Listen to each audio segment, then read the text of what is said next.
안녕하세요. 안녕하세요. 비자인 코리아 자gin닷컴 행사 사무소의 장말 행사입니다. 오늘은 먼 곳에서 또 루쟁 행사님 방문해 주셔가지고 이제 이야기도 많이 나눴고 또 커피도 마시면서 얘기도 좀 많이 했고 이런저런 좋은 얘기도 좀 많이 들었고 또 발전적인 부분들도 얘기도 좀 많이 듣고 그랬네요. 뭐 오시는 행사님들 제가 뭐 막지는 않습니다. 네, 뭐 제가 일정 잡기가 조금 쉽지는 않아서 원하시는 날짜에 정확하게 잡기는 쉽지는 않지만 오시는 분들 식사 대접해 드리기는 합니다. 하여튼 오늘 너무나 류지행 행사님 만나서 너무나 반가웠고요. 하시는 일들 다 잘 되시기를 좀 기원합니다. 자, 오늘의 강의는 지금 E7-4 비자 관련해 가지고 좀 저도 참 건의사항이 많은데 여러 가지 건의사항들 중에서는 소득에 대한 부분들은 반드시 좀 짚고 넘어가야 되지 않을까라는 생각이 듭니다.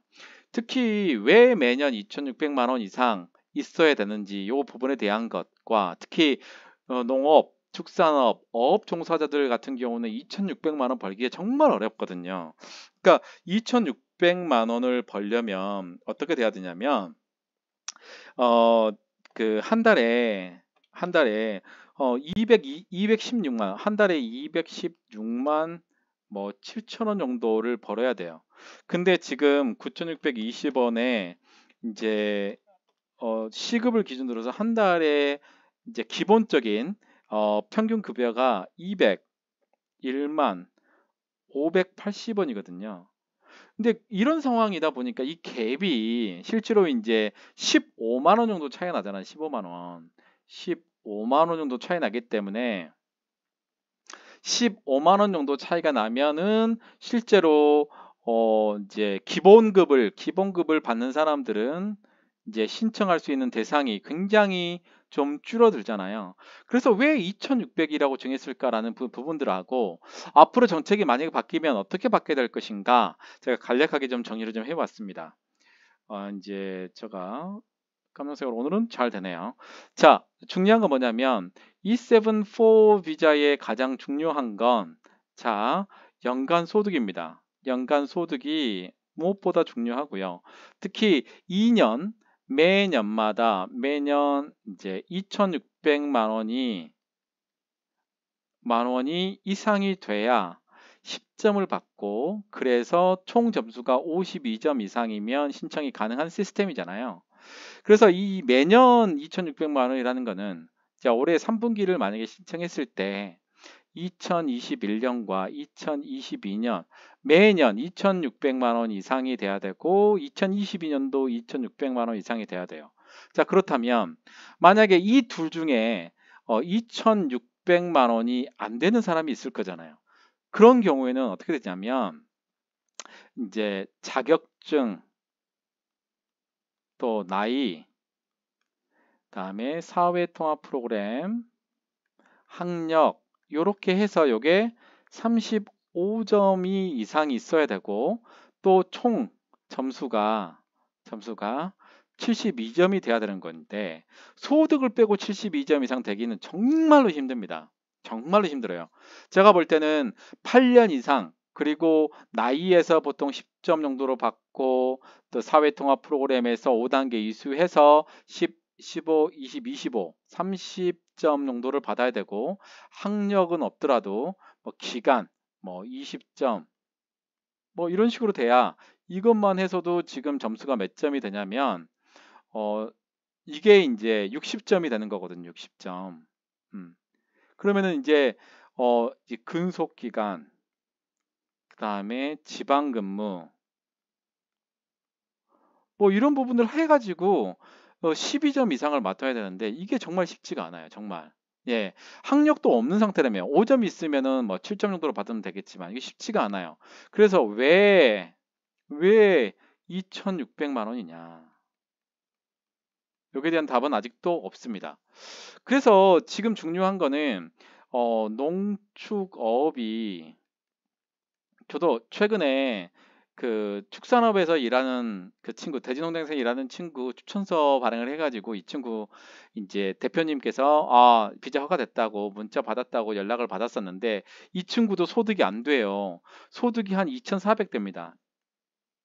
2,400 되면 결국은 72점 이상이 돼야 되는데 이 친구는 뭐 지방에 근무하고 근속기간하고 그렇게 해서 겨우 72점을 맞춘 거예요. 근데 여기서 추천서가 10점으로 해서 겨우 맞춘 거예요.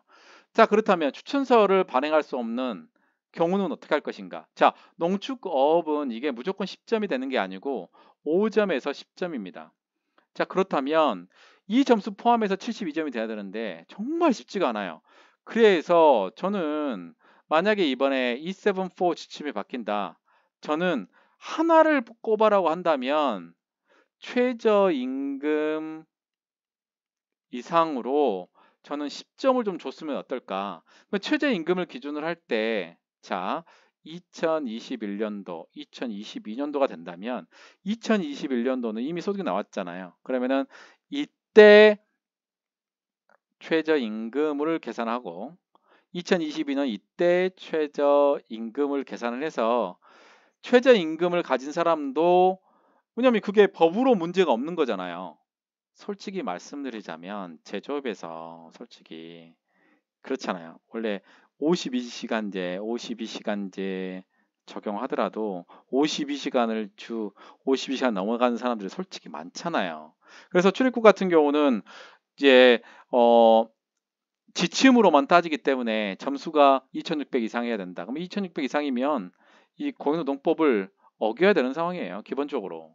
그래서 제가 이제 생각하는 거는 뭐냐면 이 모든 것들을 다 해결할 수 있는 부분들 농축어업에서도 충분히 좀 E74 비자를 가지고 갈 수 있게끔 좀 해야 되지 않느냐. 물론 90% 제가 알고 있기로는 90% 이상이 다 E91인 제조업에서 하고 있지만 농업 축산업 어업도 정말로 중요합니다. 정말로 중요해요. 제조업도 중요하지만 농업, 축산업, 어업에서 일하고 있는 E9 비자 근로자들도 좀 구제할 수 있는 방안을 좀 만들어야 되지 않겠어요? 그러려면 전체적으로 최저임금 이상을 기준으로 해서 이제 제가 볼 때는 이렇습니다.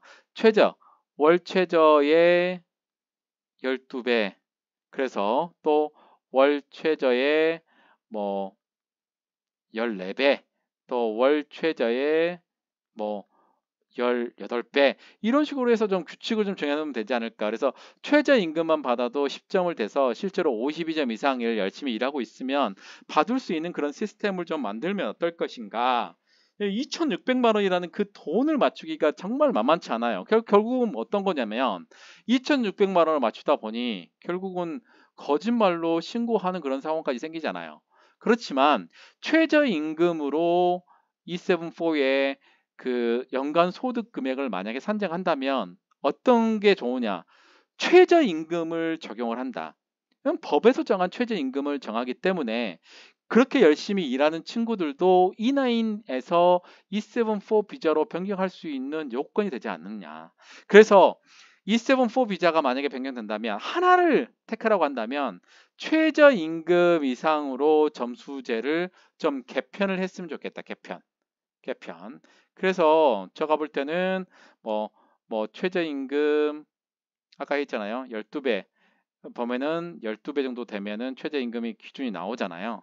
그리고 나서 뭐 2,600만 원 이상 또 뭐 3,000만 원 이상 뭐 3,300만 원 이상 해서 10점, 뭐 15점, 17점, 뭐 20점 이렇게 줄 수도 있잖아요. 이런 식으로 좀 시스템을 최저임금을 집어넣게끔 좀 했으면 좋겠다.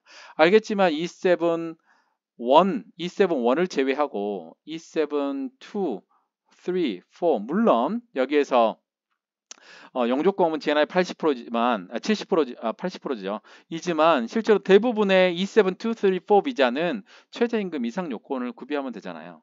그래서 솔직히 이런 좀 소득에 대한 부분들, 연간 소득에 대한 부분들을 정말로 열심히 성실하게 근무하고 있는 농축어업에 근무하고 있는 E9 비자 근로자들도 E7, 4 비자로 신청할 수 있는 최소 점수를 좀 주자. 최소 뭐 5점이라든가 뭐 이렇게 좀 줬으면 좋겠어요. 예, 그렇게 해서 이런 그 농축업에 근무하고 있는 친구들도 예를 들면은 추천서가 없더라도 충분히 또는 추천서를 뭐 플러스해서 충분히 할 수 있게끔 좀 만들어지면 되지 않을까. 왜냐하면 추천서가 있더라도 소득이 없으면 70점 맞추기가 정말로 어렵습니다. 정말로 어렵습니다. 그렇기 때문에 조금 더 이 부분들 정책적으로 좀 반영했으면 어떨까라는 생각을 해봤습니다. 오늘 E7 비자의 가장 중요한 소득 요건에 대해서 왜 2,600만 원으로 픽스를 해놨을까라는 부분으로 해서 정책적인 제안으로 정말 최저임금의 12배로 좀 맞추자. 기준점은 2021년이면 2021년 최저임금의 12배, 2022년이면 2022년의 최저임금의 12배. 이런 식으로 가야 뭔가 맥센스 하겠잖아요. 자, 여러분들의 구독과 좋아요에 굉장히 큰 힘을 받고 있습니다. 여러분들 8,500명 넘었고요. 자, 9,000명으로 가자 좀 했으면 좋겠습니다. 또 학계계 법학원에서 24강 강의로 작년 12월 달에 강의를 했습니다. 그래서 중요한 좀 개념을 잡고 베이직한 그 출입국 이민 정책에 대한 시스템을 이해하기 위해서 여러분들 들어보시면 굉장히 도움이 될 것 같습니다. E7-4 비자 관련해서 오늘도 굉장히 연락이 많이 왔는데요. 여러분들 저희하고 진행하시면 한 출입국에 정말 포커스를 맞추고 있습니다. 3명이든 2명이든 한 출입국은 하루에 제가 담당을 하고 있어서 여러분들께 최선을 다해서 여러분들 비자 변경할 수 있도록 도와드리겠습니다. 010-6383-3078이고요. 여러분들 E7-4 비자 변경하기 위해서 많은 고생하고 있는 게 알고 있거든요. 여러분들 힘내시고 정책이 좀 변경돼서 정말 많은 E9 비자 근로자들이 정말 최저임금만 받고도 비자 변경할 수 있는 혜택을 노렸으면 좋겠습니다. 이상 비센코리아 장인.com 행사사무소의 장마지 행사였습니다. 류정 행사는 실제로 보면 정말 호감형입니다. 네, 물론 저도 호감형이고요. 이상입니다.